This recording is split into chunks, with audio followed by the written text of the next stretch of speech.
کیا خواتین کا تعزیت کے لیے جانا جائز ہے؟ ہمارے ہاں جب کسی کی ڈیتھ ہو جاتی ہے تو خواتین تعزیت کے لیے جاتی ہیں اور چہرہ بھی دیکھتی ہیں، جبکہ وہ ان کے نامحرم بھی ہوتے ہیں۔ اس کا کیا حکم ہے؟ بالکل غلط رسم ہے یہ میت کا چہرہ جا کے دیکھنا، میت چھپانے کی چیز ہے، اور ویسے بھی وہ نامحرم ہے، کیوں جا کے اس کو دیکھ رہی ہے جا کے؟ اور میت کو تو حکم ہے پردہ ڈالنے کا، اس کے تو صرف قریبی لوگ دیکھیں، بھائی ہے، باپ ہے، بیٹا ہے، بیوی ہے، بہن ہے، یہ لوگ میت کو دیکھیں۔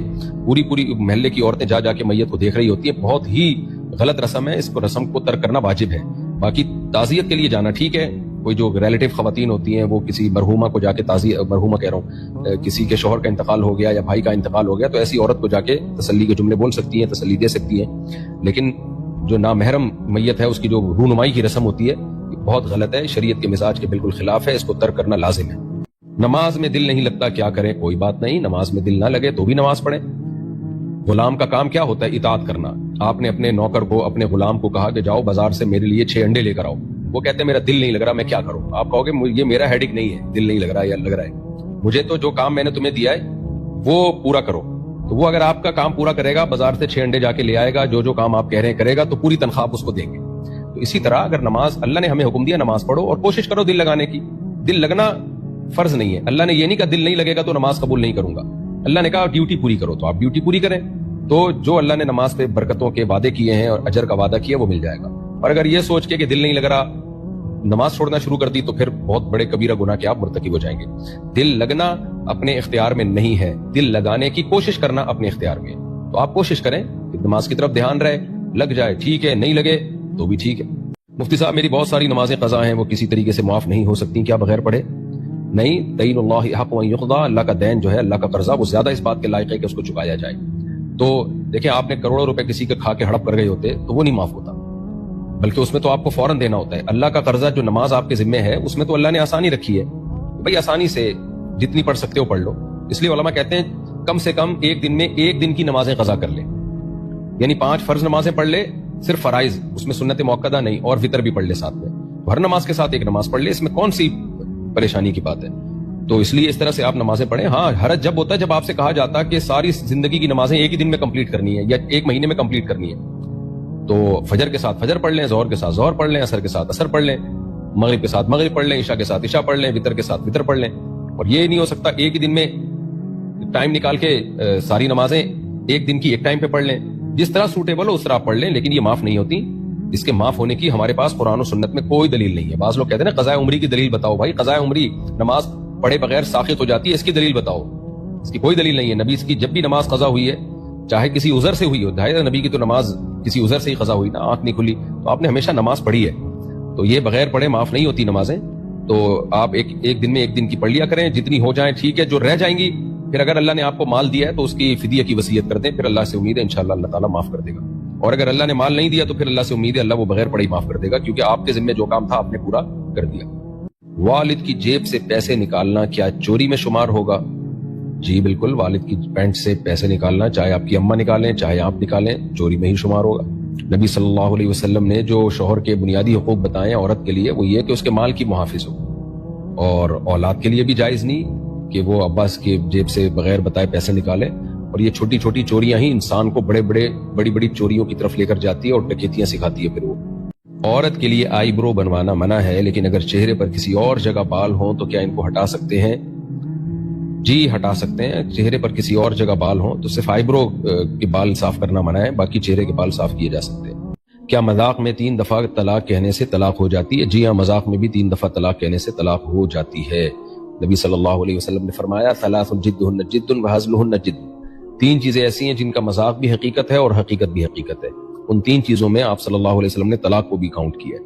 اگر شوہر بیوی سے لڑائی کے دوران اس کے بھائی کو فون کر کے بولے کہ آ کر اپنی بہن کو لے جاؤ میری طرف سے فارغ ہے، تو کیا طلاق ہو جائے گی؟ دیکھیں یہ عرف سے اس کا تعلق ہے، میری رائے اس بارے میں یہی ہے کہ فارغ کا لفظ ابھی واضح طور پہ طلاق کے لیے نہیں ہے، دونوں معنوں میں استعمال ہوتا ہے۔ تو اگر کوئی کہتا ہے نا کہ اپنی بہن کو آ کے لے جاؤ، تو شاید بعض مفتیان کرام فتویٰ دیں کہ یہ قرینہ ہے طلاق پر، کہ بہن کو لے جاؤ، کیونکہ لے جانا جب ہی ہوتا ہے جب ڈیورس دے رہا ہو۔ لیکن میرا خیال یہی ہے اس بارے میں کہ ایسا واضح قرینہ نہیں ہے، یہ بعض دفعہ لوگ ویسے ہی کہہ رہے ہیں اس کو لے جاؤ یہ فارغ ہے یعنی میرے کسی کام کی نہیں ہے، تو ان کی طلاق کی نیت نہیں ہوتی۔ تو ایسے الفاظ اگر کسی نے بولے ہیں اپنی بیوی کے بارے میں اپنے برادر نسبتی کو سالے کو کہا کہ اپنی بہن کو آ کے لے جاؤ، میری طرف سے یہ فارغ ہے، شوہر سے پوچھا جائے گا آپ کی نیت کیا تھی فارغ کے لفظ سے. اگر وہ کہتا ہے کہ فارغ کا مطلب میں نے اس کو چھوڑ دیا ہے، تو پھر ایک طلاق بائن ہوگی، طلاق ایک ہوگی لیکن نکاح ٹوٹ گیا. اور اگر اس کی نیت یہ تھی کہ نہیں جی میری یہ ہرگز نیت نہیں تھی، تو طلاق کی نیت نہیں تھی، تو پھر طلاق واقع نہیں ہوگی. لیکن شوہر کو چاہیے وہ اللہ کو حاضر ناظر جان کے جو بات اس کے دل میں ہے وہ زبان پہ لے کر آئے اس وقت جو اس کے دل میں نیت تھی. بعض دفعہ شوہر کی نیت اس وقت طلاق کی ہوتی ہے، کم وقت بعد میں بیان بدل دیتا ہے. تو مفتی کے فتویٰ دینے سے اللہ کے حلال کو حرام اور حرام کو حلال نہیں کیا جا سکتا. مفتی تو ظاہر پہ فتویٰ دیتا ہے، تو شوہر کے دل کی حالت تو شوہر ہی بہتر جانتے ہیں، تو اس میں اس غلط بیانی سے کام لینا اس کے لیے حرام ہے. مفتی صاحب چہرے کا پردہ کرنے سے بہت پریشانی ہوتی ہے، باقی الحمدللہ میں پردے میں رہتی ہوں، بس چہرے کا پردہ نہیں کرتی ہوں، تو کیا میں گنہگار ہوں گی؟ جوان عورت کے لیے چہرے کا پردہ لازم ہے، البتہ نہ کرنے سے بہتر ہے. باقی باڈی، بعض خواتین بہت ہی ماڈرن ہو جاتی ہیں، وہ اسکارف بھی نہیں لیتی. Some thing is better than nothing. تو ہم ان خواتین سے کہتے ہیں بھائی چلو پہلے باقی باڈی کور کر لیں، پھر اللہ توفیق دے گا تو چہرے کا پردہ بھی کر لیے گا. لیکن آپ کو بھی چاہیے چہرے کا پردہ کریں. راجح بات جس پہ فتویٰ دیا گیا ہے دلیل کے لحاظ سے، فساد زمان کے لحاظ سے، راجح بات یہی ہے کہ جوان عورت کے لیے چہرہ چھپانا لازم ہے. تو آپ ہمت کریں، اللہ تعالیٰ آپ کو ہمت عطا فرمائے. محمد عمار سہارنپور سے، کیا مسلمان غیر مسلم کی شادی میں جا سکتا ہے؟ کسی بھی غیر مسلم کی تقریب جن کا ان کی مذہبی تقریب سے تعلق نہ ہو اس میں جانا جائز ہے. مذہبی تقریب نہ ہو تو شادی مذہبی تقریب نہیں ہوتی. یہ تو ہر قوم میں نکاح اور شادی بیاہ ہوتا ہے، تو ان کی کوئی دعوت ہے اس میں بھی جا سکتے ہیں. لیکن شادی بیاہ کی دعوتوں میں جانے میں اس کی اہمیت نہیں ہے کہ وہ جس کی شادی ہو رہی ہے وہ مسلم ہے یا وہ غیر مسلم ہے، بلکہ اس کا تعلق اس سے ہے کہ وہاں گناہ ہوں گے کہ نہیں ہوں گے. اگر موسیقی ہے، ناچ گانے ہو رہے ہیں، تو ایسی محفل میں جانا جائز نہیں، چاہے مسلم ہو چاہے غیر مسلم. تو غیر مسلم تو عام طور پر اپنی شادی بیاہ میں بہت ہی دھوم دھڑکے کرتے ہیں اور شراب کباب بھی چل رہی ہوتی ہے ان کے ہاں. تو ایسی محفل میں کسی مسلمان کا جانا، چاہے یہ محفل مسلمان کی ہو یا غیر مسلم کی ہو، گناہوں کی اس طرح کی محفل میں شادی بیاہ کی تقریب کے لیے جانا جائز نہیں ہے. مفتی صاحب میں حنفی ہوں لیکن کبھی کبھار آمین زور سے پڑھتا ہوں، کبھی کبھار رفع الیدین بھی کرتا ہوں، کیا ایسا کرنا صحیح ہے؟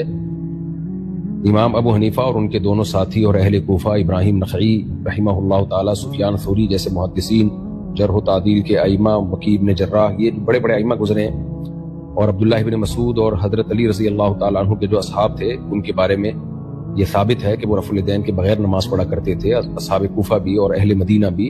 تو اس سے استدلال کیا گیا ہے کہ نبی صلی اللہ علیہ وسلم کا آخری عمل ترک رفع الیدین تھا. اگر رفع الیدین کو سنت مانا جائے تو دو سردوں کے درمیان بھی پھر نبی صلی اللہ علیہ وسلم نے رفع الیدین کیا ہے. لیکن جو اس کا جواب ہے وہی باقی کا جواب ہے. عبداللہ بن مسعود کی حدیث کی وجہ سے اس پر میں بہت دفعہ ڈیٹیل میں بات کر چکا ہوں. ان سب کا خلاصہ یہی ہے کہ ہماری رائے میں رفع الیدین نہ کرنا یہ سنت ہے، کیونکہ نبی نے کیا پھر ترک کر دیا، اس کو نہ کرنا سنت ہے. لیکن یہ کوئی اتنا بڑا جھگڑا نہیں ہے، اگر کوئی رفع الیدین کر لیتا ہے تو بھی ٹھیک ہے، اور کبھی کبھار زور سے آمین پڑھ لیتا ہے تو بھی ٹھیک ہے.